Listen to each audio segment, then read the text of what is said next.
Akan tetapi bangsa Indonesia bisa baca tapi tidak ngerti apa yang dibacanya. Nah ini program berikutnya.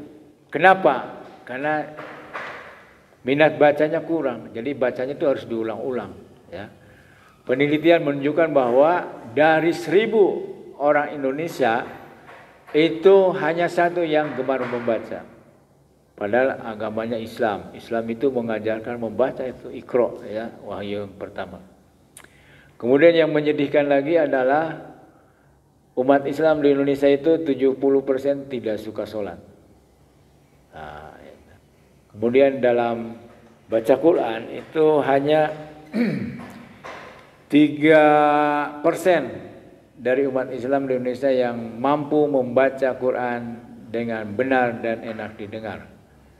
37%-nya itu adalah variasi, ya, dari terbata-bata sampai kepada belum sesuai dengan tajwid.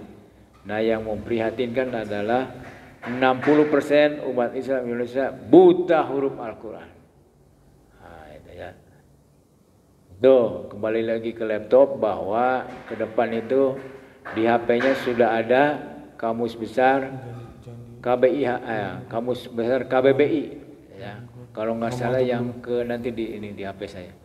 Yang keempat, edisi yang keempat.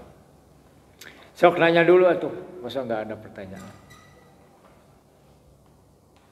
Ada isu apa yang menarik hari ini politik? Apa? Kita no rame tenan?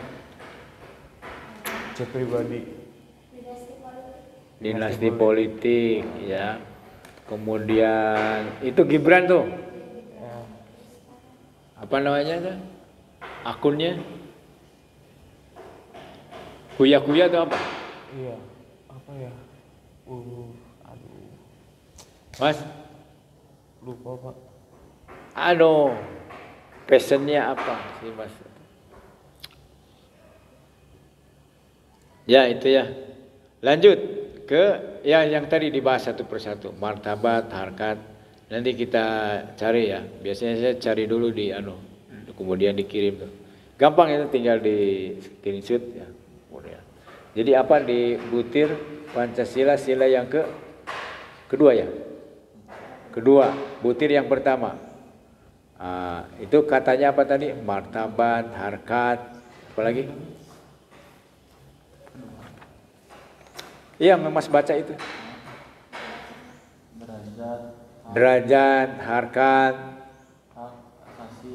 hak ajasi, ya, harkat, martabat. Ya. Nanti secara khusus ya, berdasarkan kamus besar bahasa Indonesia. Itu. Jadi intinya apa? Kata kuncinya di poin itu. Coba dibaca lagi. Lengkap. Pelan-pelan bacanya, jangan terlalu cepat. Mengakui persamaan derajat. Nah, itu. Jadi kata kuncinya adalah mengakui persamaan derajat. Bahwa setiap bangsa itu sama pada hakikatnya, ya. Tidak boleh merasa paling hebat atau lebih hebat dari yang lain.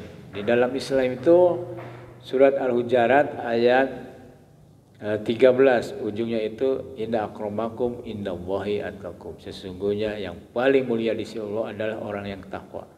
Asalnya dari manapun, suku apapun, nah ketakwaanlah yang membedakan manusia yang satu dengan yang lainnya. Gitu. Ayo bertanya.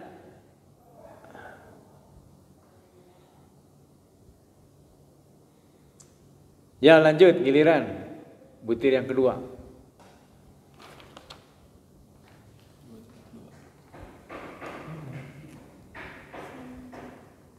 Saling mencintai sesama manusia.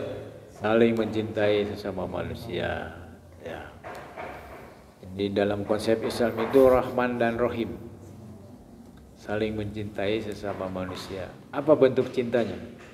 Menghormati, menghargai, begitu ya. Saling memberi.